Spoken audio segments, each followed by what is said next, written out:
नमस्कार दोस्तों, स्वागत है आपका स्टडी फॉर सिविल सर्विसेज में। वीडियो को पूरा देखिए। कोई भी आपका फीडबैक है, कोई सजेशन है, तुरंत वीडियो में कमेंट करके जरूर बताइए। अच्छा लगे तो वीडियो लाइक जरूर कर लीजिए और ऐसे वीडियो लगातार फ्री में पाने के लिए चैनल को तुरंत सब्सक्राइब कर लीजिए और बेल आइकन को जरूर टैप कर लीजिए ताकि आगे भी सारे वीडियो आपको मिलते रहे। यूट्यूब में फॉलो करते हैं तो प्लीज ये वाला फ्री टेलीग्राम चैनल जरूर ज्वाइन कर लीजिएगा। सारे नोटिफिकेशन, सारे अपडेट यहीं पे आते हैं, ध्यान रखिएगा। स्टडी फॉर सिविल सर्विसेज का कोई भी पेड ग्रुप अगर आपको ज्वाइन करना है तो सिर्फ 856480560660897523860455 यही नंबर है हमारे, सिर्फ जहां पे कॉल या व्हाट्सएप कर सकते हैं। इंस्टाग्राम पे हमारा पेज जरूर फॉलो कर लीजिएगा, studyforcivil.services है। ट्विटर पे हमको जरूर फॉलो कर लीजिएगा, @studyforcivils है। सारे क्वेश्चन अटेम्प्ट करिए और स्कोर अपना तुरंत कमेंट करके बताइए। दोस्तों, यूपीपीसीएस प्रीलिम्स 2022 के लिए ये सेक्शनल मॉक टेस्ट पेपर की पूरी सीरीज चल रही थी। इसमें हम मॉक 3 को देखने जा रहे हैं और क्लास 11-12 की जो एनसीईआरटीज है उनके क्वेश्चन हम देखेंगे, मतलब उन पर आधारित प्रश्न देखेंगे। बाइलिंगुअल फॉर्मेट है। तो आइए शुरू करते हैं।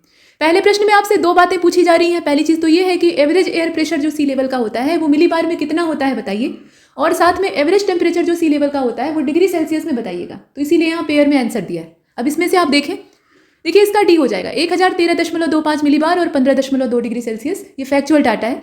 इसके बाद सेकंड क्वेश्चन को देखते हैं। यहाँ दो स्टेटमेंट है, इनकरेक्ट ऑप्शन आपको चुनना है। तो ये दोनों स्टेटमेंट एंटी साइक्लोन के बारे में है। पहले वाले में कहा जा रहा है कि जो एंटी साइक्लोन होता है वो एंटी क्लॉकवाइज घूमता है नॉर्दर्न हेमिस्फीयर में, और एंटी साइक्लोन का काम है कि वो साउदर्न हेमिस्फीयर में क्लॉकवाइज घूमा करे। अब इसमें आप देखकर बताएं कि गलत क्या है। तो असल में दोनों गलत हैं, दोनों आपस में एक्सचेंज हो गए हैं। यहाँ जो ये क्लॉकवाइज है ना, ये नॉर्दर्न हेमिस्फीयर में हो जाएगा, और एंटी क्लॉकवाइज वाला जो है वो साउदर्न हेमिस्फीयर में हो जाएगा, ऐसे रहेगा। इसके बाद थर्ड क्वेश्चन को देखते हैं। यहाँ कहा जा रहा है कि बिटवीन द लैटिट्यूड्स, अब कितने लैटिट्यूड, यहाँ उसकी जो रेंज है वो आपको चुननी है। North and south of the equator the rain is heavier on the eastern coast and goes on decreasing towards the waste.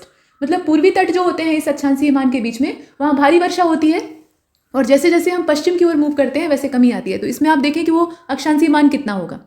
तो ये 35 से लेकर 40 डिग्री उत्तरी और दक्षिणी अक्षांश में आएगा, जहाँ पे रेंज ऐसी होती है कि पूर्व की ओर भारी वर्षा और पश्चिम की ओर कमी आती है। इसके बाद फोर्थ क्वेश्चन को देखते हैं। फोर्थ वाले क्वेश्चन में आपसे कहा जा रहा है कि between the latitude 45 and 65 north and south of the equator due to the, अब यहाँ पे कारण आपको तलाशना है कि the rainfall is first receive on the western margin of the continent and it goes on decreasing towards the east.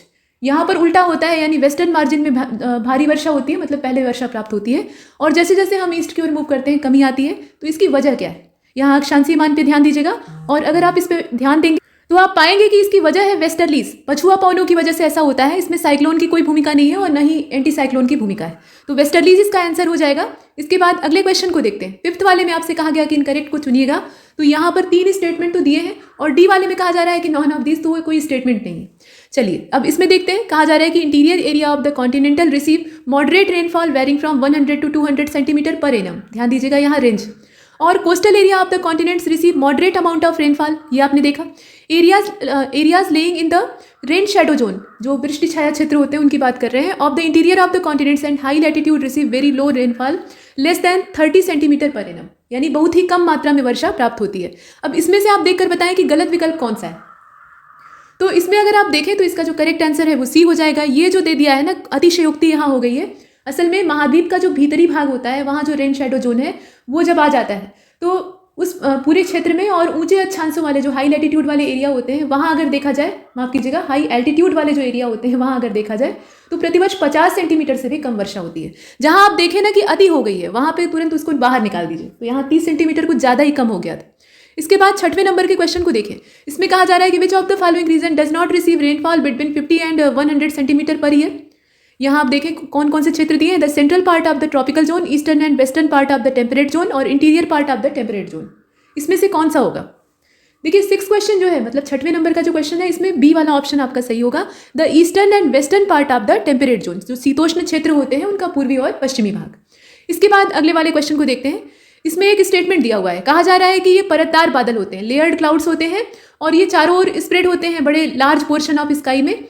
These clouds are generally formed either due to loss of heat or mixing of air masses with different temperatures. इनके बनने की वजह दे दी है। तो ये किस प्रकार के बादल हैं। अब बादलों के प्रकार के बारे में आपने पढ़ा होगा, तो इसमें आप देख सकते हैं, और इसका जो करेक्ट आंसर है वो इसमें हो जाएगा डी वाला। ये स्ट्रेटस टाइप के क्लाउड है, मतलब स्तरीय मेघ होते हैं, और इनका विस्तार ज़्यादा होता है, छितराए रहते हैं ऐसे। इसके बाद अगले क्वेश्चन को देखते हैं। यहाँ कहा गया कि इनकरेक्ट ऑप्शन कौन सा है बताइए। तो अब यहाँ 2 स्टेटमेंट हैं, देखिए इसे। कहा जा रहा है कि water is store in the ocean due to evaporation, transpiration and precipitation. इसकी वजह बताई गई। और साथ में जो जल का संग्रह है एटमॉस्फेयर में वो किस वजह से होता है, तो due to condensation and sublimation, यानी वहाँ पे संघनन और ऊर्ध्वपातन की प्रक्रिया होती है। तो इसमें से इनकरेक्ट कौन सा है? अब ये जो 8वां है इसमें आप सी को चुन लीजिए, क्योंकि उल्टा दे दिया है यहाँ भी, तो सी वाले में हमने दोनों को गलत बता दिया। जो वाष्पीकरण, वाष्पोत्सर्जन और ऊर्ध्वपातन है उसके कारण महासागरों में जल का संग्रहण होता है, और जो संघनन और वर्षण है उसके कारण वायुमंडल में जो पानी है वो स्टोर होता है। इसके बाद क्वेश्चन नंबर 9 को देखते हैं। विच of the following reservoir has the lowest percentage of water? अब यहाँ पे ये कोई जलाशय नहीं है, बल्कि ये बायोस्फीयर और एटमॉस्फेयर की बात हो रही है, तो इसे आप जलाशय मत समझिएगा। अब इसमें से आप देखकर बताएं, जैवमंडल होगा मतलब बायोस्फीयर होगा, एटमॉस्फेयर होगा, मॉइस्चर इन सॉयल होगा, या स्ट्रीम्स और रिवर वाला जो इसमें ऑप्शन है वो वाला होगा। देखिए इसका करेक्ट आंसर इसमें से बायोस्फीयर वाला हो जाएगा। 0.00004% ये इसका आंकड़ा है। ठीक है, इसके बाद आगे चलते हैं, इसका ए वाला ऑप्शन सही है। क्वेश्चन नंबर 10 को देखिए, इसमें कहा जा रहा है कि select the incorrect option among the following related to, अब यहाँ संबंधित किससे है, तो water bodies with highest salinity. ठीक है, अब यहाँ पे लवणता को देखिएगा, तो मृत सागर जो डेड सी है उसकी लवणता दी है 238, तुर्की की जो वान झील है आपने बहुत ज़्यादा इसके बारे में सुना है 330, और ग्रेट साल्ट लेक की जो लवणता है वो आप देख रहे हैं। अब इसमें से आप देखकर बताएं कि गलत क्या है। तो गलत इसमें कुछ भी नहीं है, इसीलिए हमने नॉन ऑफ दीज को चुना है, जितना दिया है वो सही है। ठीक है, इसके बाद क्वेश्चन नंबर 11 को देखिए, इसमें कहा गया कि what can be the average temperature of the coldest month in the climatic group A as per the classification of Koppen, Koppen का जो जलवायु वर्गीकरण है उसके हिसाब से, और what can be the average temperature of all months in the climatic group E as per the classification of Koppen. तो यहाँ जो क्लाइमेटिक ग्रुप है वो आपको पता होने चाहिए। देखिए क्वेश्चन नंबर 11 जो है इसका करेक्ट आंसर बी हो जाएगा, यानी 18 डिग्री सेल्सियस या उससे ज़्यादा, ये किसके लिए है, क्लाइमेटिक ग्रुप ए के लिए है, और बिलो 10 डिग्री सेल्सियस ये किसके लिए है, तो क्लाइमेटिक ग्रुप ई के लिए। इसके बाद नेक्स्ट क्वेश्चन को देखते हैं। क्वेश्चन नंबर 12 में आपसे कहा गया कि what can be the average temperature of coldest month of the year in climatic group E as per the classification of Koppen, और यहाँ एक कंडीशन दे दी है कि इन मिड लैटिट्यूड क्लाइमेट्स। अब इसमें आप देख कर बताएं, तो यहाँ दिया हुआ है हाइयर देन -3 डिग्री सेल्सियस, लेकिन बिलो है किससे, 18 डिग्री सेल्सियस से, ऐसे ही ऑप्शन दिए। देखिए क्वेश्चन नंबर 12 जो है इसका राइट आंसर ऊपर वाला ही है, मतलब ए वाला इसका राइट आंसर है, higher than -3 degree Celsius but below 18 degree Celsius, यानी इससे ज़्यादा होता है, इससे कम होता है। इसके बाद नेक्स्ट क्वेश्चन को देखते हैं। 13 में आपसे पूछा गया है कि select the correct option among the following climatic type according to Koppen. तो कोपेन के जलवायु वर्गीकरण पे अच्छी खासी प्रैक्टिस है। यहाँ पे सब ट्रॉपिकल डेजर्ट जो होते हैं इन्हें ईटी से डिनोट करते हैं, जो शब्दावली है वो आपको ध्यान में रहनी चाहिए। इसके बाद आप देखें ह्यूमिड जो कॉन्टिनेंट होते हैं, आर्द्र महाद्वीपीय क्षेत्र होते हैं, उनको BWH से डिनोट करते हैं। मेडिटेरियन रीजन जो होता है उसको CSA, और यहाँ टुंड्रा रीजन जो है उसको DF से डिनोट करते हैं। तो इसमें से सही कौन सा है, यहाँ पे करेक्ट आपको तलाशना है। देखिए क्वेश्चन नंबर 13 जो है इसका राइट आंसर सी हो जाएगा, जो भूमध्य सागरीय दिया है वो सही है, बाकी जितने हैं वो गलत हैं। ठीक है, उपोष्ण कटिबंधीय जो मरुस्थल होते हैं उनकी अगर बात करें तो उसको BWH से डिनोट करते हैं, और जो आर्द्र महाद्वीपीय क्षेत्र है उनको DF से डिनोट करते हैं, टुंड्रा को ET से डिनोट करते हैं, इस प्रकार से होता है। इसके बाद क्वेश्चन नंबर 14 को देखते हैं। Select the correct option among the following climatic type according to Koppen. अब यहाँ भी वही चीज़ है, तो ट्रॉपिकल वेट जो है उसे CFA से डिनोट करते हैं। ठीक है, मतलब उष्णकटिबंधीय जो आर्द्र क्षेत्र होते हैं, मध्य अक्षांशीय मरुस्थल जो मिड लैटिट्यूड डेजर्ट होते हैं उनको AF से डिनोट करते हैं। आर्द्र उपोष्ण कटिबंधीय जो क्षेत्र होते हैं मतलब ह्यूमिड सब ट्रॉपिकल एरियाज, उनको BWK से डिनोट करते हैं। और यहाँ आप नीचे वाला ऑप्शन देख रहे हैं। अब इसमें आप देखें कि सही कौन सा है, यहाँ इनकरेक्ट नहीं, करेक्ट आपको खोजना है, और इसका जो राइट आंसर है वो इसमें डी हो जाएगा। ये उप उत्तर ध्रुवीय जो क्षेत्र का यहाँ DW दिया है वही सही है, बाकी जितने हैं वो गलत हैं। इसमें अगर आप देखें तो उष्णकटिबंधीय आर्द्र जो है वो AF से, मध्य अक्षांशीय मरुस्थल जो है वो BWK से, और आर्द्र उपोष्ण कटिबंधीय जो क्षेत्र है वो CFA से डिनोट किया जाएगा। इसके बाद क्वेश्चन नंबर 15, इसमें आपसे कहा जा रहा है कि इनकरेक्ट ऑप्शन बताइए कौन सा है, और related to tropical wet climate, यानी जो आर्द्र जलवायु है, उष्णकटिबंधीय आर्द्र जलवायु है, उससे संबंधित यहाँ स्टेटमेंट है। पहले स्टेटमेंट में कहा गया कि ये जो क्लाइमेट होता है इसके मेन एरिया कहाँ पे है, ये दक्षिण अमेरिका का जो अमेजन बेसिन है वहाँ पे है, और इसके अलावा जो पश्चिमी विषुवतीय अफ्रीका वाला रीजन है और दक्षिण पूर्वी एशिया का रीजन है वहाँ पे पाए जाते हैं।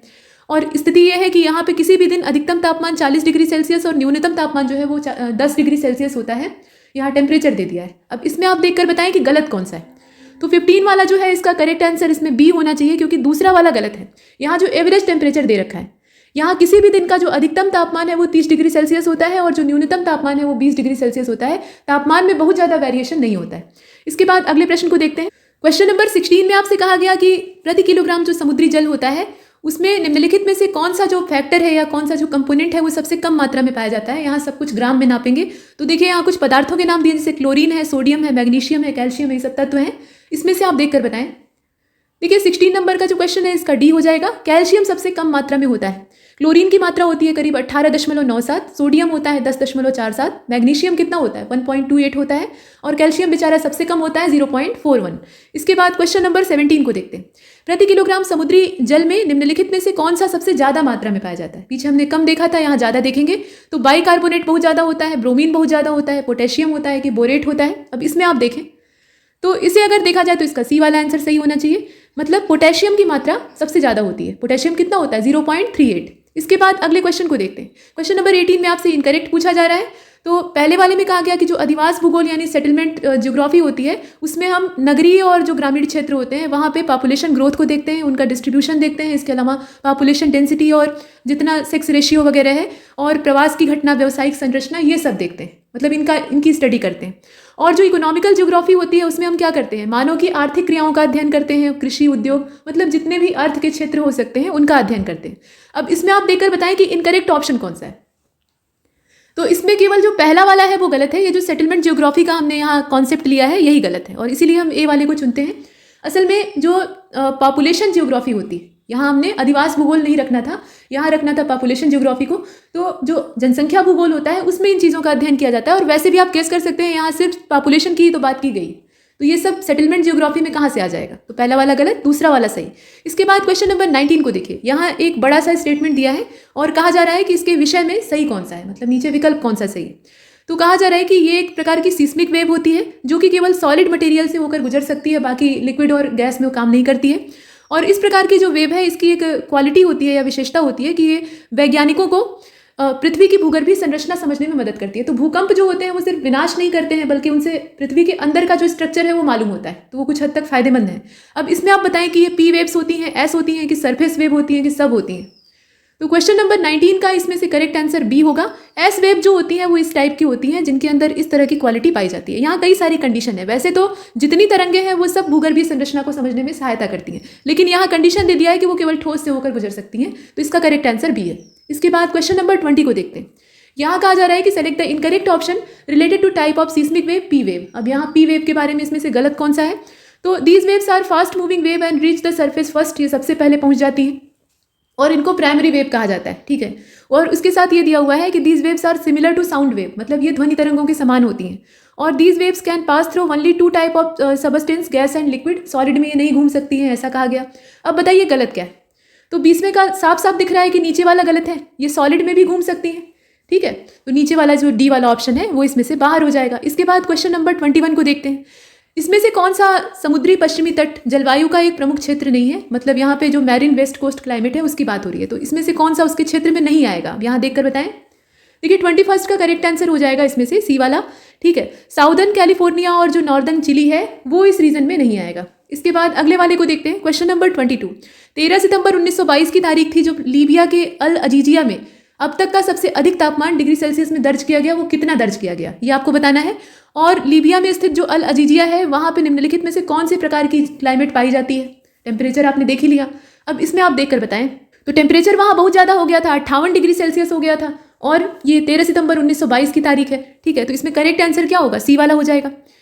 इसके बाद और एक चीज़ और है, इसमें क्लाइमेट पूछ रहा है तो जो उपोष्ण कटिबंधीय स्टेपीज प्रकार की जलवायु है वो भी पाई जाती है और मरुस्थलीय जलवायु भी पाई जाती है, टेम्परेचर ज़्यादा है चूंकि, तो सी वाले ऑप्शन को हमने चुना। इसके बाद क्वेश्चन नंबर 23। यहाँ पर आपसे पूछा गया है कि निम्नलिखित में से कौन सा रीजन ऐसा है जहाँ पर ह्यूमिड सब ट्रॉपिकल क्लाइमेट जो है वो नहीं पाया जाता है? जहाँ नहीं पाया जाए वो आपको चुनना है। और here the average annual rainfall varies from 75 to कितने सेंटीमीटर, वो रेनफॉल की रेंज वाला जो लास्ट पॉइंट है वो भी आपको बताना है। ये दोनों चीज़ें इसमें दी हुई हैं, आप देखकर बताएं। तो देखिए 23 जो है इसका करेक्ट आंसर बी हो जाएगा। वेस्टर्न और जो नॉर्दर्न चाइना है वहाँ पर और 75 से लेकर 150 सेंटीमीटर यहाँ उसकी रेंज होगी। इसके बाद क्वेश्चन नंबर 24 को देखते हैं।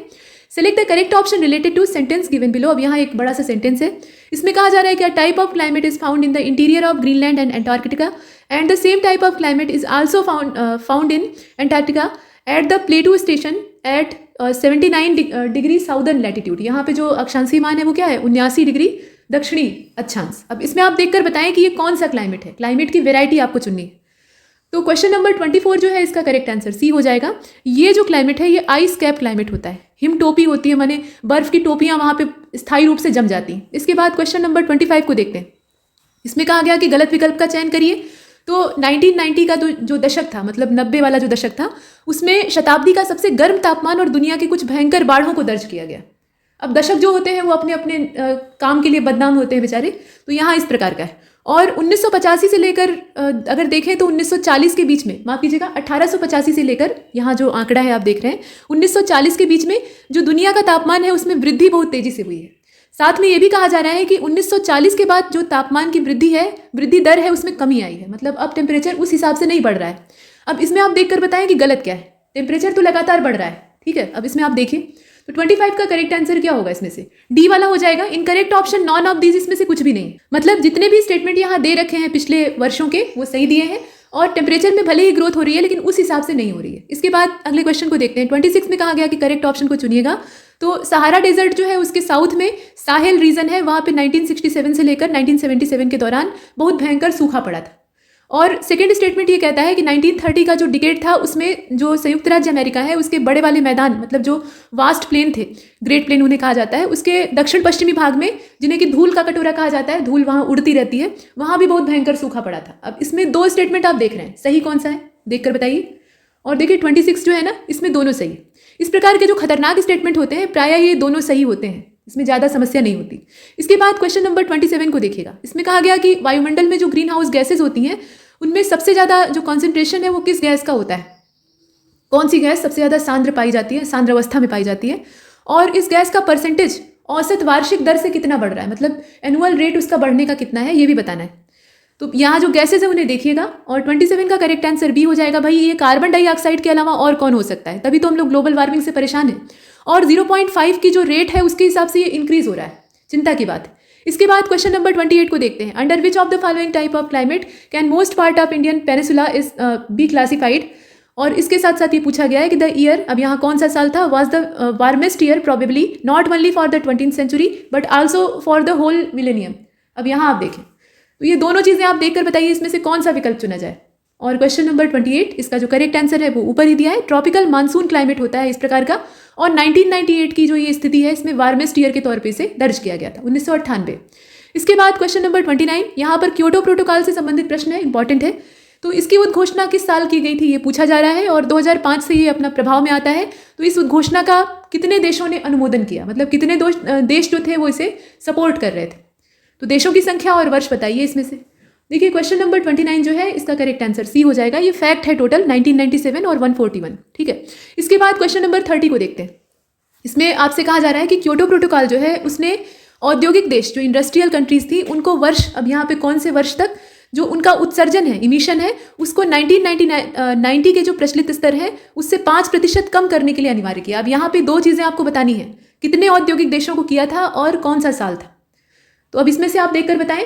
जो 30वां क्वेश्चन है इसका करेक्ट आंसर बी हो जाएगा। असल में क्योटो प्रोटोकॉल जो है, बी वाले ऑप्शन को चुन लेते हैं, इसका डिक्लेरेशन होता है कब, 1997 में, और 2005 से अस्तित्व में आता है, प्रभावी होता है। और इस घोषणा का अनुमोदन करने वाली जो 141 कंट्रीज थी वो इसमें इन्वॉल्व रहती हैं। तो 5% कम करने वाला जो अनिवार्यता है वो 35 देशों के लिए किया गया था। अब इसके बाद चलते हैं 31 की ओर। 31 में आपसे कहा गया कि कौन सा ऐसा सन था जिसमें कि गणितज्ञ, अब कौन से ये गणितज्ञ थे, उन्होंने निहारिका परिकल्पना, मतलब जो नेबुलर हाइपोथेसिस है उसको पेश किया था। और ये जो हाइपोथेसिस है इसके हिसाब से ये कहा जाता है कि the planets were form out of a cloud of material associated with the youthful sun which was slowly rotating, जो कि धीरे धीरे घूम रहा था। अब इसमें आप देखकर बताएं।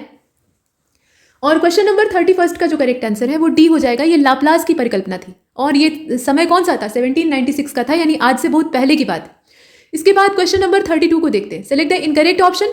और यहाँ पर जो भूपर्पटी यानी हमारी क्रस्ट है अर्थ की, उसके संबंध में कुछ स्टेटमेंट दिए हैं। पहले वाले में कहा गया कि it mean thickness under the ocean is up to 5 kilometre, एवं अबाउट 5 किलोमीटर, यहाँ आप देख रहे हैं। और दूसरे वाले स्टेटमेंट में आपसे कहा जा रहा है कि it means thickness under the continent is up to 30 kilometre, और it means thickness under the Himalayan mountain range, अब यहाँ हिमालय पर्वत को ले लिया है, अप टू अबाउट 120 किलोमीटर। इसमें से आप देखकर बताएं कि कौन सा स्टेटमेंट जो है वो इनकरेक्ट है।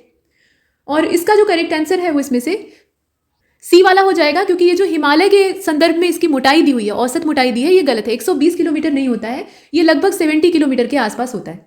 इसके बाद अगले क्वेश्चन को देखते हैं। 33 में आपसे कहा जा रहा है कि सही विकल्प का चयन करिए। तो the density of crust is 3 ग्राम पर क्यूबिक सेंटीमीटर, ये दिया हुआ है। और साथ में कहा गया है कि the mean density of crust beneath the ocean is 2.7 ग्राम पर क्यूबिक सेंटीमीटर। अब इसमें आप देखकर बताएं कि ये जो घनत्व दे रखा है सही कौन सा है।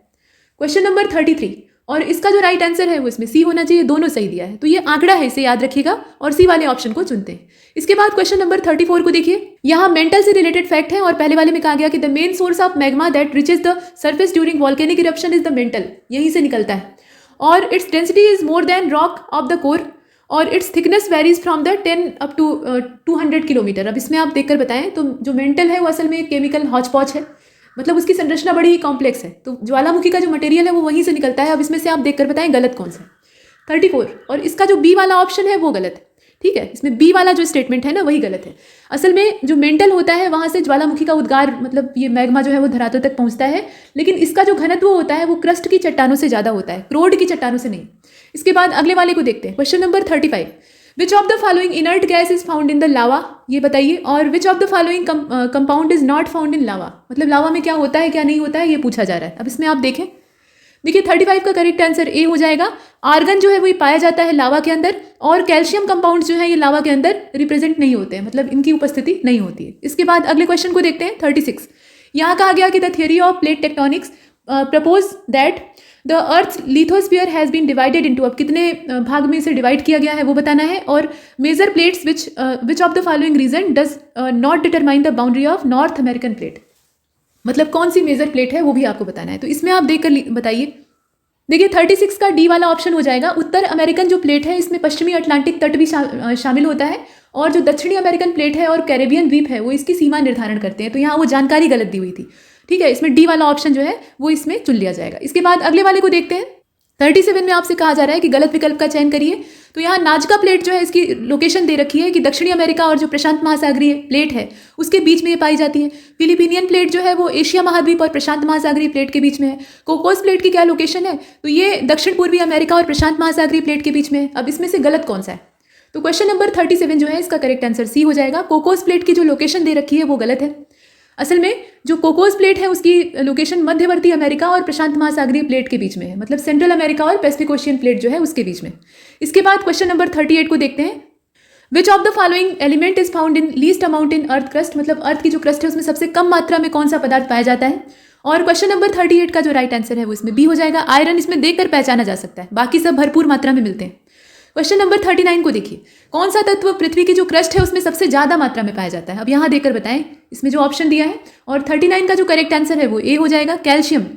यहाँ जो मौजूद तत्व है उसमें से कैल्शियम, ठीक है। इसके बाद अगले वाले को देखते हैं, क्वेश्चन नंबर 40, इसमें कहा जा रहा है कि गलत विकल्प का चयन करिए, और ये जो फैक्ट है ये पायरोक्सिन के संदर्भ में है। तो पहले वाले में कहा गया कि it includes calcium, aluminium, magnesium, iron and silica, ठीक है। और दूसरे वाले में कहा जा रहा है कि about 10% of earth surface is made up of it, मतलब 10% इसी से बना होता है। और कॉमनली फाउंड इन मेटेराइट्स, ये उल्का पिंडों के अंदर पाया जाता है। और साथ में ये भी है कि ये भूरा और काला होता है, मतलब ब्राउन और ब्लैक इसका रंग होता है। देखकर बताइए गलत क्या है, एक न एक तो गलत है इसमें से, और वो डी वाला है। इसका कलर यहाँ गलत दिया है, ठीक है। इसका रंग कैसा होता है, हरे रंग का या काले रंग का होता है आमतौर पे। इसके बाद क्वेश्चन नंबर 41, इसमें आपसे गलत विकल्प का पूछा जा रहा है, कौन सा होगा। एम्फीबोल के बारे में आपको बताना है। तो इसके अंदर एल्यूमिनियम, कैल्शियम, सिलिका, आयरन और मैग्नीशियम होता है, और अबाउट 7% ऑफ अर्थ सरफेस इसी से बना होता है, ठीक है। इसके साथ ये भी कहा गया कि it is use in iron and steel industry, वहाँ पे औद्योगिक तौर पे इसका इस्तेमाल होता है। और साथ में ये भी कहा जा रहा है कि हार्न ब्लेड, और ये हार्न ब्लेंड असल में बोला जाता है, ये भी एम्फीबोल की ही एक वेराइटी है। अब इसमें से आप बताएं गलत कौन सा है, तो 41 का सी वाला हो जाएगा, ठीक है। ये स्टील इंडस्ट्री में इस्तेमाल होता है, यही गलत दिया है। इसका इस्तेमाल कहाँ पर कर सकते हैं, जो एस्बेस्टस इंडस्ट्री होती है वहाँ पर कर सकते हैं। इसके बाद अगले वाले को देखते हैं, क्वेश्चन नंबर 42, गलत विकल्प का आपको चयन करना है। यहाँ ओलिवीन के बारे में कुछ स्टेटमेंट दे रखे हैं, पदार्थों के बारे में आपको पता होना चाहिए। तो it main elements are magnesium, iron and silica, और it use in making jewellery, इसका इस्तेमाल किस में होता है, गहने बनाने में होता है। और जनरली ये ग्रीन क्रिस्टल होते हैं, और इनकी जो उपस्थिति है वो इग्नियस रॉक्स में होती है। अब इसमें से नॉन ऑफ दीज का भी ऑप्शन, जैसा कि हमने देखा इसमें हार्न ब्लेड जो है वो भी एम्फीबोल का एक प्रकार होता है, तो ये ठीक है। इसमें इसका जो करेक्ट आंसर है वो इसमें से सी वाला हो जाएगा, मतलब गलत वही है। इसके बाद क्वेश्चन नंबर 43 को देखते हैं। यहाँ पर कहा जा रहा है कि there are many different kind of rocks which are grouped under 3 families on the basis of their mode of formation. अब इस स्टेटमेंट के आधार पर आप देखें कि which of the following option is correct related to sentence given below. देख लीजिए, इसमें आग्नेय शैल यानी इग्नियस रॉक्स जो है वो दिया हुआ है, मैग्मा तथा लावा से घिरी हुई होती है। और जो सेडिमेंट्री रॉक्स हैं उनके बारे में दिया हुआ है कि form out of existing rock undergoing recrystallisation. इसके अलावा मेटामॉर्फिक रॉक्स का भी दिया हुआ है, तो इसमें से कौन सा होगा। क्वेश्चन नंबर 43, और 43 का जो करेक्ट आंसर है वो इसमें हो जाएगा ए वाला। ठीक है, इग्नियस रॉक्स के बारे में ये कहा जा रहा है, मतलब आग्नेय शैल जो होते हैं वो मैग्मा और लावा के घनीभूत मतलब उसके क्रिस्टलाइजेशन की वजह से बनते हैं। बाकी अगर हम देखें तो इसमें जो अवसादी शैल होते हैं वो बहिर्जनित प्रक्रियाओं की वजह से बनते हैं, मतलब एक परत के ऊपर दूसरी परत डेवलप होती है तो निक्षेपण के परिणाम स्वरूप इनका निर्माण होता है। और जो मेटामॉर्फिक रॉक्स होती हैं उनकी अगर बात करें तो जो एग्जिस्टिंग रॉक पहले की है उन्हीं का स्वरूप चेंज हो जाता है तो मेटामॉर्फिक में कन्वर्ट हो जाती है, मतलब रूपांतरण हो जाता है। ठीक है, बाकी सब इसमें सही नहीं है, इसका ए वाला हो जाएगा। इसके बाद अगले वाले क्वेश्चन को देखते हैं। क्वेश्चन नंबर 44 में इनकरेक्ट ऑप्शन आपसे पूछ रहा है और फैक्ट किससे रिलेट करता है, तो ट्रॉपिकल एवरग्रीन और सेमी एवरग्रीन जो फॉरेस्ट होते हैं उससे संबंधित। एनुअल रेनफॉल यहाँ मोर देन 250 सेंटीमीटर होता है। जो मीन एनुअल टेम्परेचर है वो एबव 20 डिग्री सेल्सियस होता है। और length of trees in the forest, अब यहाँ जो पेड़ की लंबाई है, पेड़ की लंबाई भी ये रीजन पे ही डिपेंड करती है, तो ये कैन बी 80 मीटर और मोर, मतलब 80 मीटर से भी ज़्यादा हो सकती है। अब इसमें आप देखकर बताएं कि गलत कौन सा है। तो ये जो पेड़ों की लंबाई दे रखी है ये असल में गलत है। यहाँ बाकी जो आंकड़ा है वो तो ठीक है, लेकिन पेड़ों की लंबाई 60 मीटर या उससे ज़्यादा हो सकती है, 80 कुछ ज़्यादा ही हो गया है। इसके बाद क्वेश्चन नंबर 45 को देखते हैं। इनकरेक्ट ऑप्शन आपको इसमें सेलेक्ट करना है रिलेटेड टू एनुअल रेनफॉल। तो उष्णकटिबंधीय जो पर्णपाती वन होते हैं यानी डेसिडुअस फॉरेस्ट होते हैं वहाँ रेंज जो एनुअल रेनफॉल की है वो 70 to 200 है, जबकि जो मोस्ट डेसिडुअस फॉरेस्ट है उनकी 100 से लेकर 200 है। और ड्राई डेसिडुअस जो है वहाँ पे कम हो जाएगी, तो यहाँ दिया है 70 से लेकर 100। अब इसमें से आप देखकर बताएं कि कौन सा होगा। गलत आपको चुनना है, तो 45 का जो राइट आंसर है वो इसमें डी हो जाएगा। कुछ भी गलत नहीं है, जितने हैं वो सब सही है। 46 को देखिए, select the correct option among the following related to species of trees. अब यहाँ देखें ट्री की जो स्पीशीज है, जो उष्णकटिबंधीय आर्द्र पर्णपाती वन होते हैं यानी ट्रॉपिकल मोस्ट डेसिडुअस फॉरेस्ट होते हैं, वहाँ महुआ और महोगनी जैसे वृक्ष उगते हैं। और ट्रॉपिकल ड्राई डेसिडुअस फॉरेस्ट में अमलतास उग सकता है, पीले फूल होते हैं इसके, बड़ा अच्छा लगता है, येलो शावर इसको कहा जाता है, गोल्ड शावर कहा जाता है। और सैंडलवुड के जो पेड़ हैं वो पाए जाते हैं। ट्रॉपिकल सेमी एवरग्रीन फॉरेस्ट जो होता है वहाँ पे सीडर या साइडर उसे बोलते हैं, और होलैक के जो वृक्ष हैं वो उगते हैं। ट्रॉपिकल एवरग्रीन फॉरेस्ट में रोजवुड उग सकता है, इसके अलावा जो एक्सेल वुड है वो भी उग सकता है, इस प्रकार के वृक्ष उगते हैं। अब इसमें सही कौन सा है, देखिए क्वेश्चन नंबर 46 का जो राइट आंसर है वो इसमें सी हो जाएगा। एकमात्र सी वाला ऑप्शन जो है ये ट्रॉपिकल सेमी एवरग्रीन वाला ये सही है, बाकी जितने हैं वो गलत है। देखिए जल की उपलब्धता के आधार पर ही पेड़ों का विकास होता है, तो जो उष्णकटिबंधीय आर्द्र पर्णपाती वन होते हैं वहाँ महुआ और चंदन उगता है, महोगनी नहीं उगता है, महोगनी के लिए ज़्यादा पानी चाहिए। और जो उष्णकटिबंधीय शुष्क पर्णपाती हैं वहाँ पे थोड़ा कम पानी बरसता है और वर्षा की मात्रा कम होती है, तो अमलतास और एक्सेलवुड जैसे जो पौधे हैं वो उगते हैं। तो यहाँ बाकी काम वो गड़बड़ था, सी वाला सही है। इसके बाद क्वेश्चन नंबर 47 को देखते हैं। Tropical thorn forest are found in those part where rainfall is less than. अब कितना लेस देन रहता है, मतलब उसका अमाउंट आपको देखना है सेंटीमीटर में। और this type of forest is found in the semi arid region of the south western part of which of the following state, ये भी बताना है। अब इसमें आप देखकर बताएं भारत के संदर्भ में कहा जा रहा है, और 47 का जो राइट आंसर है वो ए हो जाएगा, यानी 50 से कम होना चाहिए। और ये पंजाब का रीजन है जहाँ पे ये पाए जाते हैं। इसके बाद अगले वाले को देखते हैं। क्वेश्चन नंबर 48 में कहा गया कि which of the following trees are found in the highest altitude in northern mountain forest at altitude from 3000 to 4000 metre. यहाँ ऊंचाई दे रखी है। अब इसमें आप देखकर बताएं। देखिए क्वेश्चन नंबर 48 का राइट आंसर ए हो जाएगा, ये बर्च और जूनिपर के वृक्ष होते हैं। नेक्स्ट क्वेश्चन नंबर 49, यहाँ पेनिसुलर इंडिया के संदर्भ में कहा गया कि 20 से लेकर 30% जो है ये लैंड जो है ये अंडर फॉरेस्ट है in all state expect 3 state या यूनियन टेरिटरी, उसमें शामिल है दोनों। Which of the following state और union territory does not come under those 3 state और यूनियन टेरिटरी, ये आप देख लीजिए। मतलब 20 से 30% फॉरेस्ट जो है वो कवर्ड है। अब इसमें से कौन सा उससे बाहर है, ये दिया हुआ है तो 3 उससे बाहर है। अब उसमें कौन सा शामिल नहीं है ये आपको चुनना है, थोड़ा उलझा हुआ क्वेश्चन है, जरा इसमें देखकर बताइए। तो 49 का जो करेक्ट आंसर है वो इसमें से डी वाला हो जाएगा। इसमें से कोई नहीं, ये तीनों ही आते हैं, ठीक है, तीनों ही उसमें शामिल है। इसके बाद अगले वाले को देखते हैं। 50 वाले में कहा गया कि भारत में जो वेटलैंड है, आर्द्र भूमि है, उसका कुल एरिया कितने लाख हेक्टेयर में आता है, तो वो एरिया आपको बताना है। और साथ में जो नॉर्थ ईस्टर्न स्टेट है वहाँ पे कितने % से ज़्यादा जमीन जंगल के अंदर कवर है, ये 2 चीज़ें आपको इसमें देखनी है। और 50 वाले का जो राइट आंसर है वो इसमें बी हो जाएगा। 3.9% ये टोटल एरिया यहाँ पे लाख हेक्टेयर में कवर होता है, और 30% से ज़्यादा जो जमीन है वो वन से कवर्ड है। क्वेश्चन नंबर 51 को देखते हैं। इसमें आपसे कहा जा रहा है कि वर्तमान में भारत में कितने जैवमंडल आरक्षित क्षेत्र हैं, और साथ में ये भी पूछा गया है कि अभी तक भारत में कितने जैवमंडल आरक्षित क्षेत्र यानी जो बायोस्फीयर रिजर्व है उनको यूनेस्को के द्वारा संरक्षण प्राप्त हो गया है, मतलब यूनेस्को के द्वारा उन्हें रिकॉग्नाइज किया गया है, ये भी बताना है। तो भारत में कितने हैं और यूनेस्को के उसमें कितने हैं ये देखिए। इसमें से देखिए 51 का करेक्ट आंसर सी हो जाएगा। भारत में है टोटल 18 और उसमें से 12 ऐसे हैं जिन्हें कि यूनेस्को के द्वारा संरक्षण प्राप्त है। क्वेश्चन नंबर 52 को देखिए, which of the following biosphere reserve had been notified in list of UNESCO protected biosphere reserve before year 2015। 2015 से पहले का कौन सा नोटिफाइड है, ये आपको देखना है। इसमें अगस्त्य मलाई दिया हुआ है, इसके अलावा कंचनजंगा है, पन्ना बायोस्फीयर रिजर्व है और ग्रेट निकोबार बायोस्फीयर रिजर्व है। कौन सा होगा? तो 52 का राइट आंसर डी हो जाएगा, ये ग्रेट निकोबार बायोस्फीयर रिजर्व है, ठीक है, ये वाला। इसके बाद क्वेश्चन नंबर 53 को देखते हैं, विच of the following biosphere reserve can be said newly form among the given biosphere reserve. इसमें से कौन सा नवगठित कहा जा सकता है, नया नवेला? तो देखिए, इसमें नोकरेक दिया है, शेषांचलम हिल्स दिया हुआ है, साथ में डिब्रू सेखोवा है और अचानकमार अमरकंटक है। इसमें से देखकर बताएं नवीनतम कौन सा है।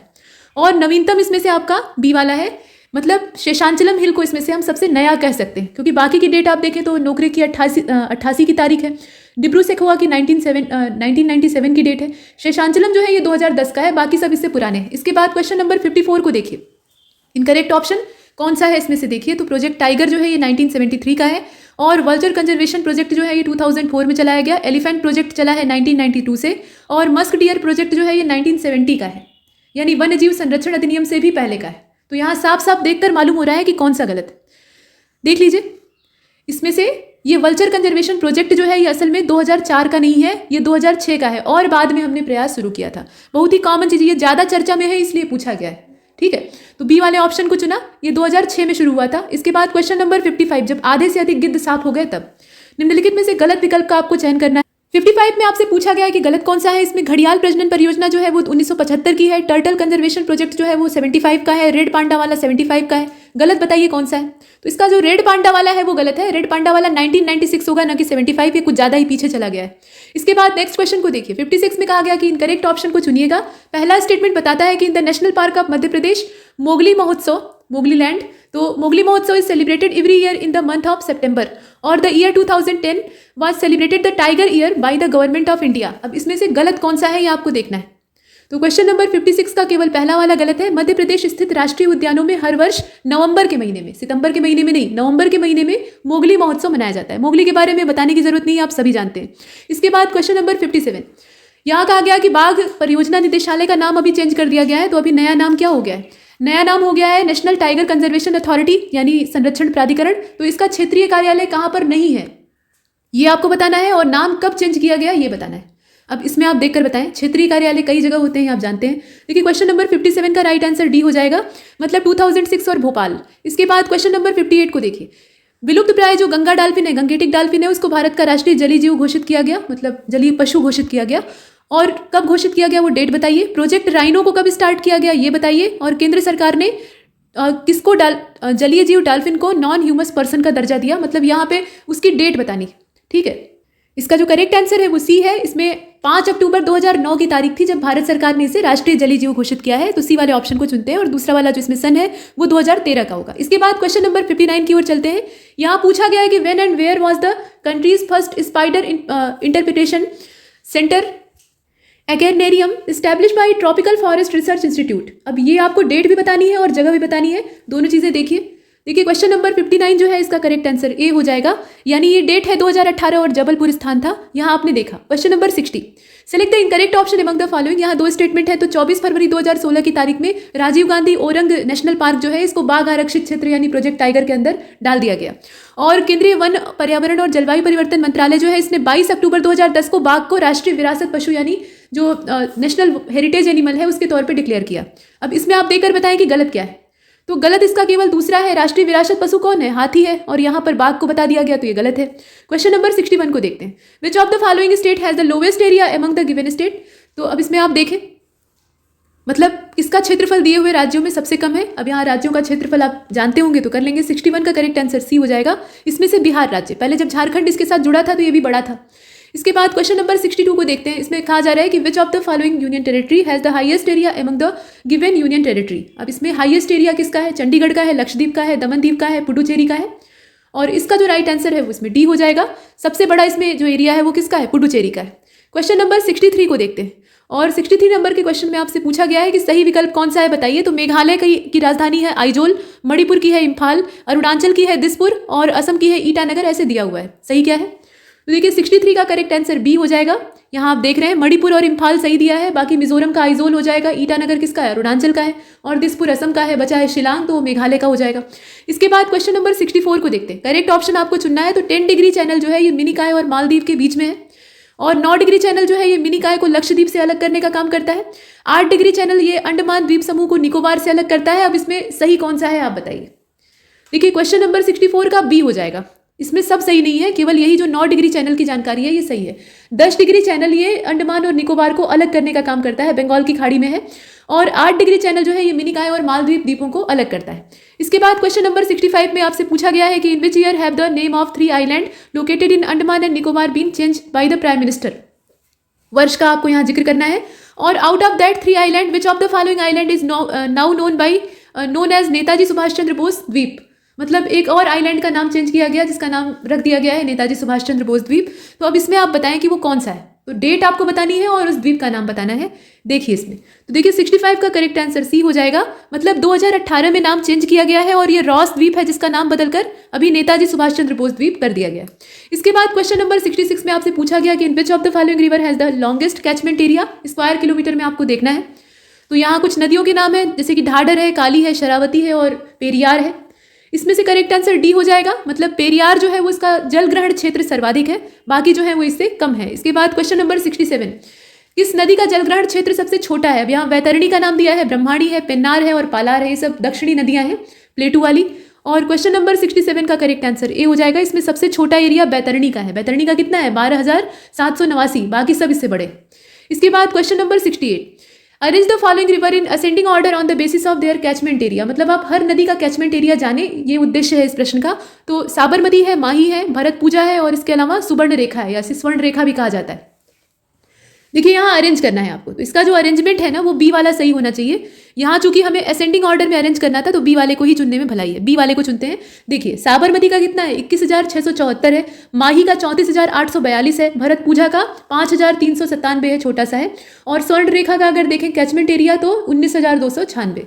इसके बाद क्वेश्चन नंबर 69 को देखिए, which of the following river does not come under the category of west flowing small rivers. पहले तो ये बताइए। और which of the following river does not comes under the category of east flowing small river. दोनों तरफ बहने वाली छोटी नदियों के नाम पूछे जा रहे हैं और उसमें जो नहीं आती है उनका आपको इसमें चयन करना है। तो देखिए इसका बी वाला जो आंसर है वो करेक्ट होगा। पेन्नार जो है ये वेस्ट फ्लोइंग स्मॉल रिवर में नहीं आती है और माही जो है ये ईस्ट फ्लोइंग स्मॉल रिवर में नहीं आती है, तो वेस्ट की ओर बहती है। ठीक है, तो बी वाले को चुन लिया।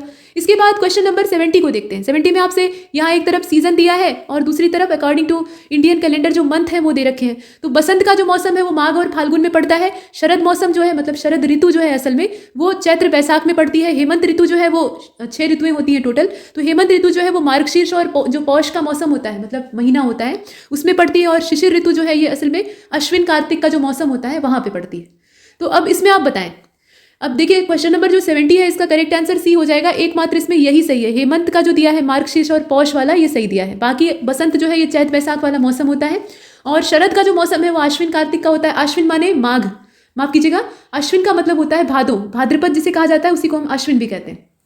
इसके बाद यहाँ आप देखें कि जो शिशिर है वो माघ फाल्गुन वाले मौसम में बिलोंग करता है। तो ऋतुओं का यहाँ मौसम या जो महीना है उसके साथ आपको मिलान करना था। इसका जो करेक्ट आंसर है वो सी वाला होगा, बाकी सब गलत है। इसके बाद क्वेश्चन नंबर 71 को देखिए। Select the correct option among the following. यहाँ सीजन दिया है, ग्रेगोरियन कैलेंडर के अकॉर्डिंग मंथ दिया है। तो शिशिर ऋतु जो है ये जनवरी फरवरी के मौसम में पड़ती है। बसंत का जो मौसम है उस समय नवंबर दिसंबर होता है, ऐसा दिया हुआ है। और शरद के मौसम में यानी शरद ऋतु में मार्च अप्रैल आ जाता है उस समय महीना, चूंकि अभी मार्च आने वाला है, फरवरी पहले आएगा। और उसके बाद हेमंत का जो मौसम है वो सितंबर अक्टूबर का होता है। इसमें आप ध्यान से देखें, पिछले वाले में हमने इसी प्रकार का एक डाटा हल किया है। तो देखिए क्वेश्चन नंबर 71 का करेक्ट आंसर ए हो जाएगा। शिशिर वाला इसमें सही है, जनवरी फरवरी का सीजन है, बाकी सब गलत है। अगर इसमें आप ध्यान से देखें तो जो शरद का मौसम है वो सितंबर अक्टूबर का होता है और हेमंत का जो मौसम है वो नवंबर दिसंबर का होता है। शिशिर का आपने देख ही लिया है, बसंत का मार्च अप्रैल का होता है। इसके बाद क्वेश्चन नंबर 72 को देखते हैं। इसमें आपसे पूछा जा रहा है कि कौन सा क्षेत्र कोपेन का जो जलवायु वर्गीकरण है उसके हिसाब से अर्धशुष्क स्टेपी प्रकार की जलवायु के अंतर्गत नहीं आता है। ठीक है, जो नहीं आए वो आपको चुनना है। और कौन सा रीजन जो है वो कोपेन के वर्गीकरण के हिसाब से गर्म मरुस्थलीय जलवायु के अंतर्गत नहीं आता है, मतलब हॉट डेजर्ट वाला जो क्लाइमेट है उसमें नहीं आता है। जो ना आए वो आपको चुनना है, यहाँ पेयर में दिया हुआ है। तो क्वेश्चन नंबर 72 का जो राइट आंसर है वो डी हो जाएगा। मतलब some part of western Haryana and extreme western Rajasthan, ये दो चीजें इसमें बाहर होती हैं। यहाँ इंडिया के रिस्पेक्ट में पूछा गया था। इसके बाद नेक्स्ट क्वेश्चन नंबर 73 में पूछा गया है कि कौन सा राज्य या केंद्र शासित प्रदेश कोपेन की जलवायु योजना के हिसाब से ध्रुवीय प्रकार की जलवायु मतलब जो पोलर टाइप क्लाइमेट होता है उसके अंतर्गत नहीं आता है, जो ना आए वो देखना है। और कौन सा पूर्वोत्तर का राज्य मतलब नॉर्थ ईस्टर्न स्टेट है जो कि कोपेन के वर्गीकरण के हिसाब से छोटी गर्मी और ठंडी जो सर्दी की ऋतु होती है और उसमें नम मौसम होता है, ह्यूमिडिटी ज़्यादा होती है, तो उस प्रकार की ऋतु की जलवायु के अंतर्गत आता है। मतलब एक पहले वाले में नहीं आता है आपको ढूंढना है और दूसरे वाले में जो आता है वो ढूंढना है। अब इसमें आप ध्यान से देखिएगा तो देखिए 73 का जो करेक्ट आंसर है वो डी हो जाएगा। ठीक है, लद्दाख जो है वो इस अंतर्गत नहीं आता है, मतलब जो ध्रुवीय प्रकार की जलवायु है उसके अंतर्गत नहीं आता है। और यहाँ आप देखें कि जो छोटी गर्मी और ठंडी सर्दी वाला मौसम है वो अरुणाचल प्रदेश में बिलोंग करता है, तो इसी हिसाब से हमने चुना है। इसके बाद question number 74, select the correct option among the following related to some important mountain peak of the Andaman and Nicobar island. ठीक है, अभी हिमालय का पूछ कर थक गए हैं तो अभी दक्षिण वाले में जाकर पूछ रहे हैं। यहाँ सैंडल पीक जो है ये नॉर्थ अंडमान में है और माउंट डिवोली या डिओवोली इसको कहा जाता है, तो ये ग्रेट निकोबार में है। माउंट कोयोब जो है ये असल में मिडिल अंडमान में पड़ता है और थुइलर जो है वो अंडमान में मतलब साउथ अंडमान में पड़ता है। अब इसमें आप देखकर बताएं सही क्या है। 74 का एकमात्र पहला वाला सही है, बाकी सब गलत है। देखिए माउंट डिवोली जो है वो इसमें अगर देखें तो ये मध्य अंडमान में पड़ती है, ज़्यादा ऊंची नहीं है, 515 मीटर। और कोयोब जो है ये साउथ अंडमान में पड़ता है, जबकि थुइलर जो है ये ग्रेट निकोबार का है, आपने कई बार पढ़ा होगा। 75 को देखते हैं। 75 में आपसे अरेंज करने के लिए कहा जा रहा है कि ये जो माउंटेन पीक यहाँ दे रखी है इनको असेंडिंग ऑर्डर में इनकी हाइट के अकॉर्डिंग अरेंज करिए। तो सैंडल पीक है, माउंट डिवोलियो है, इसके अलावा माउंट कोयोब है और माउंट थुइलर है। इसमें आपने देखा आरोही क्रम में आपको अरेंज करना है, ध्यान से देखिएगा। तो 75 का जो इसमें अरेंजमेंट है वो बी वाला सही हो जाएगा, बी वाले के हिसाब से इसमें कर लेंगे। मतलब सैंडल पीक जो है ये नॉर्थ अंडमान में है, उसकी जो हाइट है वो 738 है, डिओवोली की 515 है, कोयोब की 460 है, थुइलर की 642 है। इसके बाद अगले वाले को देखते हैं, क्वेश्चन नंबर 76। अमरकंटक पर्वत श्रृंखला जो है वहां से निकलने वाली कई सारी नदियां निकलती हैं, तो वहां से निकलने वाली नदियों में किस प्रकार का अपवाह तंत्र पाया जाता है, मतलब ड्रेनेज पैटर्न उनका कैसा है। तो डेंड्रेटिक है या फिर ट्रिल्स वाला है, मतलब जालीनुमा पाए जाते हैं, जालीनुमा उसमें संरचना बनती है, या रेडियल है, या इसमें से कुछ नहीं है। तो 76 का करेक्ट आंसर इसमें रेडियल हो जाएगा। वो रेडियल प्रकार का जो ड्रेनेज पैटर्न है उसको डेवलप करती है। इसके बाद 77 को देखते हैं। इनकरेक्ट ऑप्शन आपको चुनना है। तो जब नदियाँ कोई किसी पहाड़ी से निकलती हैं, आमतौर पर चट्टानों से निकलती है, अंदर स्रोत होता है उसका, तो वहाँ से ओरिजिनेट होती हैं और सभी दिशाओं में बहने लगती हैं, ऊंचे स्थान से निकल के चारों ओर बहने लगती हैं। तो ये जो ड्रेनेज पैटर्न है इसको अरीय कहा जाता है, अरीय मतलब रेडियल कहा जाता है। और when the river discharge their water from all direction in a lake और depression, this drainage pattern is known as centripetal. मतलब इस प्रकार का जो अपवाह प्रतिरूप होता है उसको अभिकेंद्रीय कहा जाता है, इस प्रकार से दिया हुआ है। अब इसमें गलत कौन सा है? तो गलत इसमें कुछ नहीं है, दोनों इन्फॉर्मेशन सही है। ये दोनों ही जो फैक्ट दिए हैं ये परफेक्ट है और इसलिए सी वाले को चुना है। माफ कीजिएगा, इसमें चूंकि हमें गलत देखना था तो हमें डी वाले को चुनना चाहिए। नॉन ऑफ दीज, कोई भी गलत नहीं है, दोनों सही है। इसके बाद क्वेश्चन नंबर 78 को देखिए। Select the incorrect option among the following. जो अपवाह प्रतिरूप पेड़ की शाखाओं की तरह से होता है, मतलब ट्री ब्रांचेस की तरह से होता है, ऐसा प्रतिरूप वृक्षाकार कहलाता है, डेंड्रेटिक कहलाता है। ठीक है। और when the primary tributaries of river flow parallel to each other and secondary tributaries join them at right angle, मतलब 90 डिग्री का एंगल बनाते हुए जो सेकेंडरी ट्रिब्यूटरी है वो उन्हें ज्वाइन करती हैं, तो इस प्रकार का जो ड्रेनेज पैटर्न डेवलप होता है उसको जालीनुमा कहा जाता है, क्योंकि वहां पे पूरा जाल जैसा बन जाता है। और उत्तर मैदानी जो नदियां हैं वो इस प्रकार की हैं, इसमें ये भी कहा गया है। गलत क्या है आप बताइए? देखिए 78 का राइट आंसर इसमें से बी वाला हो जाएगा, केवल दूसरा वाला गलत है। इस प्रकार की जो संरचना है यहाँ पे, मतलब मुख्य नदियां जो है वो एक दूसरे के पैरेलल बहती हैं और उनकी जो सपोर्टर ट्रिब्यूटरीज हैं वो समकोण पर आकर उससे मिलती हैं, मतलब राइट एंगल पे मिलती हैं। तो इसमें सेकेंडरी ट्रिब्यूटरी का कोई प्रश्न ही नहीं है, जो मेन ट्रिब्यूटरीज हैं उन्हीं से ये संरचना बन जाती है, तो इसको जालीनुमा कहा जाता है। इसके बाद अगले वाले को देखते हैं। क्वेश्चन नंबर 79 में आपसे पूछा गया कि इसमें से करेक्ट कौन सा है। तो एक नदी विशिष्ट क्षेत्र से अपना जल बहाकर लाती है और वो जो क्षेत्र है वो जलग्रहण क्षेत्र कहलाता है, मतलब जितने एरिया में फैलकर पानी बहता है उसको कहते हैं कैचमेंट एरिया। और इसके साथ ये कहा गया कि area drain by a river and it's tributaries is called drainage basin. तो ड्रेनेज बेसिन और कैचमेंट एरिया के बीच का अंतर पता होना चाहिए। अब इसमें आप देखें सही कौन सा है। देखिए 79 का करेक्ट आंसर इसमें सी हो जाएगा, दोनों सही है। तो डिफिनीशन आप याद रखिएगा, ठीक है, सी वाले ऑप्शन को चुना, both first and second. Question number 80 को देखते हैं। इसमें गलत विकल्प का आपको चयन करना है। तो पहले वाले में कहा गया कि the boundary line spreading on drainage basin from the other, मतलब यहाँ जो बाउंड्री लाइन्स है वो कैसी होती है, स्प्रेड करती है one drainage basin to other. और इस प्रकार की जो संरचना है इसको क्या कहा जाता है, वाटर शेड कहा जाता है, यहाँ डिफिनीशन दी हुई है। और दूसरे वाले में कहा गया कि the catchment area of large river are called river basin while those of small rivers and rills are often refer as watershed. मतलब जो बड़ा एरिया होता है उसको रिवर बेसिन कहते हैं, बड़ी नदियों के द्वारा बनता है, और जो छोटी छोटी नदियों के द्वारा बनता है उसको वाटर शेड कहते हैं।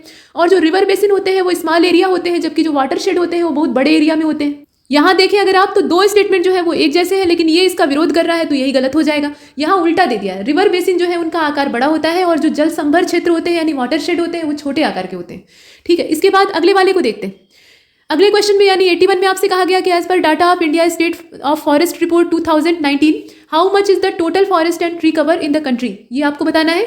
और the total forest and tree cover in the country is how much percentage of the total geographical area of the country. मतलब इसमें दो चीज़ें आपसे पूछी जा रही है, तो स्क्वायर किलोमीटर में एरिया और परसेंटेज देखिएगा, ये फैक्चुअल है और इसमें करेक्ट आंसर क्या होगा, ए वाला हो जाएगा। यहाँ आपने देखा 8,07,226 स्क्वायर किलोमीटर और 24.56%। क्वेश्चन नंबर 82 को देखिए।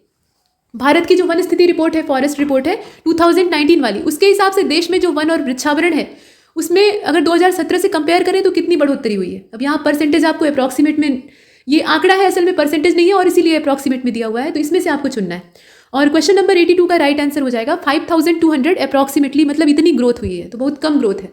इसके बाद क्वेश्चन नंबर 83 में आपसे फिर से पूछा गया कि देश में जो कुल फॉरेस्ट कवर है वो कितना है, आंकड़ा बताना है। और the total forest cover of the country is how much percent of the total geographical area of the country, ये भी बताना है। इससे ये पता चलता है कि हमने जंगल कितने बढ़ाए हैं और कितने काटे हैं, तो काटे ही ज़्यादा है और इसीलिए जो करेक्ट आंसर है वो सी हो जाएगा। मतलब 7,12,249 स्क्वायर किलोमीटर और 22% अप्रॉक्सीमेट, इतना ही है मात्र। इसके बाद अगले वाले को देखते हैं 84। क्वेश्चन नंबर 84 में आपसे पूछा जा रहा है कि कौन से राज्य में वनावरण सबसे अधिक ज़्यादा ग्रोथ वाला देखा गया है, और जम्मू कश्मीर में वनावरण की वृद्धि, मतलब जो फॉरेस्ट कवर है उसमें वृद्धि निम्नलिखित में से कौन से राज्य से ज़्यादा दर्ज की गई। ठीक है, अब इसमें दो चीज़ें आपको बतानी है और ये पूरा डाटा जो है ये 2019 की जो फॉरेस्ट रिपोर्ट है उस पर डिपेंड करता है। तो क्वेश्चन नंबर 84 का जो राइट आंसर है वो बी हो जाएगा। ये कर्नाटक और हिमाचल वाला जो पेयर है ये परफेक्ट है। इसके बाद क्वेश्चन नंबर 85 में आपसे पूछा गया है कि according to India state of forest report 2019 the total mangrove cover in the country कितने स्क्वायर किलोमीटर में है वो आप बताइए, और विच इज परसेंटेज। अब यहाँ पे कितने percent of the total geographical area of the country, मतलब ये जो मैंग्रोव कवर है ये कितना परसेंट देश के कुल क्षेत्रफल का बैठता है। अब इसमें आप देखें तो देखिए 85 का करेक्ट आंसर ए हो जाएगा, मतलब 4,975 इतना स्क्वायर किलोमीटर मैंग्रोव कवर है 2019 के डाटा के हिसाब से, और 0.15% ये टोटल जियोग्राफिकल एरिया का बनता है। इसके बाद नेक्स्ट क्वेश्चन नंबर 86। 2017 से अगर हम कंपेयर करें तो जो बम्बू बेयरिंग एरिया है, मतलब बांस से घिरे हुए क्षेत्र हैं कंट्री में, उसमें कितनी वृद्धि हुई है और ये स्क्वायर किलोमीटर में आपको नापना है। तो बांस वाले जो क्षेत्र है उसमें ग्रोथ हुई है और कितनी हुई है, तो आप देखें कि डी वाला 3,229 स्क्वायर किलोमीटर, ये आपने देखा। Question number 87, select the incorrect option. यहाँ पे बृहद सिंचाई परियोजना covering cultivable land up to 10,000 hectare, ये आपने देखा। और मीडियम इरिगेशन प्रोजेक्ट जो होता है उसमें covering cultivable land from 5,000 hectare to 10,000 hectare, और माइनर जो होता है उसमें covering cultivable land less than 2,000 hectare. अब इसमें से आप देखकर बताएं कि गलत क्या है। इसमें जो बी वाला डाटा है वो गलत है। मध्यम सिंचाई परियोजना जो होती है वो 2,000 हेक्टेयर से 10,000 हेक्टेयर तक की जो कृषि योग्य भूमि होती है उसमें उसको शामिल किया जाता है, तो बी वाले ऑप्शन को हम बाहर कर देते हैं। इसके बाद क्वेश्चन नंबर 88 को देखिए। इसमें पूछा गया है कि कृषि लागत और मूल्य आयोग का गठन कब किया गया और जो सांख्यिकी आयोग है उसका गठन कब किया गया, ये दो चीज़ें मतलब डेट आपको बतानी है। तो सन यहाँ दे रखे हैं और सी वाला ऑप्शन सही होगा 1965 और 2005। क्वेश्चन नंबर 89 को देखते हैं। इसमें ऑड ऑप्शन आपसे चुनने के लिए कह रहा है। तो central institute for research on buffalo, ये हिसार हरियाणा में है, और सेंट्रल शीप बियरिंग इंस्टीट्यूट जो है, माफ कीजिएगा ब्रीडिंग इंस्टीट्यूट जो है या फार्म, ये हिसार में ही है, हरियाणा में ही। और central sheep and wool research institute जो है वो भी हिसार में है। अब इसमें आप देखें कि ऑड कौन सा है, तो 89 का करेक्ट आंसर इसमें सी हो जाएगा। यहाँ जो लोकेशन दी हुई है केंद्रीय भेड़ और ऊन अनुसंधान संस्थान की, वो अविका नगर में है, और अविका नगर कहाँ पे है, राजस्थान में है, तो ये गलत दिया है। इसके बाद question number 90, which of the following crop required more rainfall और which of the following crop required less rainfall, किसको ज़्यादा पानी चाहिए, किसको कम पानी चाहिए, देख लीजिए इसमें से। देखिए 90 का जो राइट आंसर है वो इसमें ए हो जाएगा, मेज़ और ज्वार। ये ज्वार जो है ये जौ नहीं होता है, ये एक अलग अनाज होता है, लाल रंग का गोल गोल, और मक्का, ठीक है, मक्के को ज़्यादा वर्षा चाहिए और ज्वार को कम वर्षा चाहिए। इसके बाद 91 को देखते हैं। 91 में आपसे कहा गया कि when was the association of south east Asian nation establish, इसकी इस्टेब्लिशमेंट की डेट आपको बतानी है। और which of the following country was not the founding member of ASEAN, इसमें आप देख लीजिए और बताइए कौन सा इसमें से परफेक्ट पेयर होगा। और 91 का करेक्ट आंसर बी हो जाएगा, मतलब 1967, और वियतनाम जो है इसका फाउंडिंग मेंबर नहीं है। इसके बाद 92 को देखते हैं। Select the incorrect option among the following. तो international fund for agricultural development actually was establish in 1977, ठीक है। और international committee on red cross was establish in 1863, यहाँ दिया हुआ है। और headquarter of international fund for agricultural development is in Rome, और headquarters of international committee on red cross is in Vienna. अब इसमें से आप देखकर बताएं कि गलत कौन सा है। तो 92 जो है इसका करेक्ट आंसर डी हो जाएगा। ये लास्ट वाला जो हेडक्वार्टर यहाँ दिया हुआ है ना, ये रेड क्रॉस की कमेटी का जो हेडक्वार्टर है, वियना में, यहाँ लोकेशन गलत दे दी है। इसका जो हेडक्वार्टर है कहाँ पे है? जेनेवा में है। 1863 में ये इस्टेब्लिश हुआ था। क्वेश्चन नंबर 93, इसमें करेक्ट ऑप्शन आपको बाहर करना है। तो पेट्रोलियम निर्यातक जो देश है उनका समूह आपको ढूंढना है। तो उनका जो संगठन है वो वियना में, मतलब उसका जो हेडक्वार्टर है वो दिया हुआ है। जबकि एशिया प्रशांत आर्थिक सहयोग यानी एशिया पैसिफिक इकोनॉमिक कॉर्पोरेशन का जो हेडक्वार्टर है वो सिंगापुर में है। Organisation for economic cooperation and development इसका कहाँ पर है? पेरिस में है। अब इसमें आप बताइए कि सही क्या है। तो 93 में आप देख रहे हैं कि सब सही है, जितना दिया है वो सब सही है, और इसीलिए हम डी वाले को चुनते हैं। इसके बाद 94 में चलते हैं। क्वेश्चन नंबर 94 में आपसे कहा गया कि अरेंज करिए ये जो इंटरनेशनल ऑर्गेनाइजेशन है इनको क्रोनोलॉजिकल ऑर्डर में, मतलब पहले कौन स्टैब्लिश हुआ, बाद में कौन सा स्टैब्लिश हुआ। यहाँ है organisation of petroleum exporting countries, और एशिया पैसिफिक इकोनॉमिक कॉर्पोरेशन भी है, organisation for economic cooperation and development ये वाला है। अब इसमें आप अरेंज करके देखिए। तो देखिए 94 का करेक्ट आंसर सी हो जाएगा, पहला, तीसरा, दूसरा। मतलब पेट्रोलियम निर्यातक वाला जो है वो 1960 में होगा, और एशिया प्रशांत आर्थिक सहयोग वाला 1989 का है, जबकि 1961 का है आर्थिक सहयोग और विकास संगठन। नेक्स्ट क्वेश्चन नंबर 95 में आपसे इनकरेक्ट पूछ रहा है। तो ट्रांस साइबेरियन जो रेलवे है उसकी लंबाई दी हुई है 9332 किलोमीटर, ट्रांस कैनेडियन की लंबाई है 7080, और ट्रांस कनाडाई जो है उसकी लंबाई कितनी है? 1886 में इसको डेवलप किया गया था। यहाँ लंबाई नहीं दी है। ऊपर दो जो रेल मार्ग दिए हुए हैं ना उनकी लंबाई है, और नीचे वाले में कहा गया है कि जो ट्रांस कैनेडियन रेलवे है उसकी फॉर्मेशन हुई थी 1886 में। इसमें से आपको गलत तलाशना है। तो देखिए इसका जो गलत ऑप्शन है वो कौन सा है? बी वाला है। ट्रांस कैनेडियन की जो यहाँ लंबाई दे रखी है 7080 किलोमीटर, वो यहाँ गलत है। ठीक है, ये 750 ट्रांस कैनेडियन जो रेल मार्ग है इसकी जो लंबाई है वो कितनी है? 7050 किलोमीटर है एग्जैक्टली, और स्थापना हुई थी 1886 में। तो बी वाला ऑप्शन गलत दिया है। 96 को देखते हैं। स्वेज नहर का निर्माण कब किया गया? पहले तो यही बताना है। और स्वेज नहर भूमध्य सागर को किससे कनेक्ट करने का काम करती है? तो सिंपल क्वेश्चन है, इसमें ज़्यादा मेहनत नहीं करनी है। देखिए ए वाला ऑप्शन सही होगा। स्वेज नहर जो है वो 17 नवंबर 1869 में डेवलप हुई थी, मतलब बनाई गई थी, और 160 किलोमीटर इसकी लंबाई है। भूमध्य सागर को ये लाल सागर से जोड़ती है। इसके बाद 97 को देखते हैं। मेकोंग नदी के बारे में पूछा गया है कि कौन से देश से होकर नहीं गुजरती है, और किस देश में साल्वीन नदी जो है उसका न्यूनतम विस्तार है, मतलब सबसे मिनिमम एरिया वहाँ पे वो कवर करती है। तो दो नदियों का यहाँ पे एरिया दिया हुआ है। अब इसमें आप देखकर बताएं। देखिए 97 का करेक्ट आंसर डी हो जाएगा। मतलब इसमें आप देख रहे हैं इंडोनेशिया से होकर मेकोंग पास नहीं करती है, और थाईलैंड में सबसे मिनिमम एरिया पाया जाता है साल्वीन नदी का। इसके बाद 98 को देखिए। यहाँ कल्टीवेशन और रीजन दिया है, तो इसमें से जो करेक्ट ऑप्शन है वो आपको चुनना है। मसोले का जो प्रचलन है वो इंडोनेशिया में है, लोगन का कांगो में है, कोनुका का वेनेजुला में है, और लदांग जो है इसका कहाँ पे? पश्चिमी अफ्रीका में है। अब इसमें आप देखें कि सही कौन सा है।